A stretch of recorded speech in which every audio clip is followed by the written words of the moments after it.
Statistique Canada a recensé le prix des loyers des 40 plus grandes villes au pays. Drummondville se hisse en tête du classement en termes d'augmentation du prix de ses appartements. C'est majeur, la hausse du loyer demandé à Drummondville et ça confirme la dangereuse tendance qu'on observe à Drummondville ces dernières années. C'est une des villes au Québec où le loyer, toutes catégories confondues, a le plus augmenté depuis le début de la pénurie en 2018. L'augmentation a été calculée par rapport au prix d'un 4,5. Drummondville, avec 11,5 se retrouve en tête. Sherbrooke, de son côté, a 3,4 d'augmentation, tandis que dans les plus grandes villes comme Montréal, Toronto et Vancouver, on voit une diminution.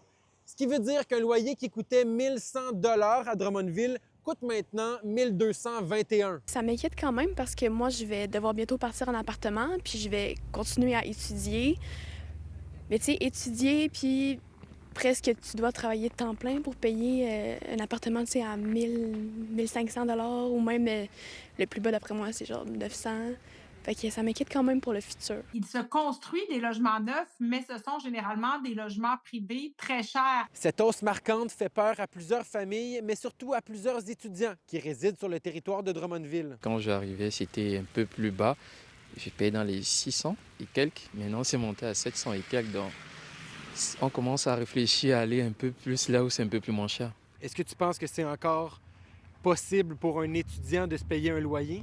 Je peux pas m'imaginer dans cette situation. Mais je ne pense pas que pour la plupart des locataires qui doivent là, déménager, qui sont en recherche d'un logement, changer de ville va régler le problème. Ce qu'on observe ces dernières années, peut-être qu'auparavant, ça aurait pu être le cas, mais dans les municipalités où les loyers étaient encore jugés abordables pour les ménages à modeste revenu il y a quelques années, les rares logements qui sont disponibles sont généralement très chers.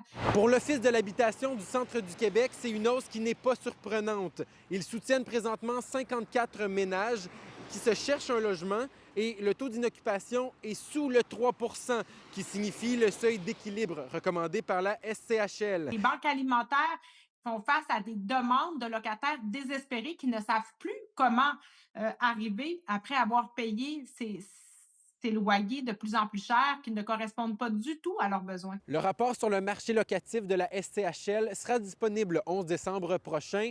Le portrait du jour sera alors mieux dessiné face à cette crise du logement. À Drummondville, Maxime Dany pour Nouveau Info.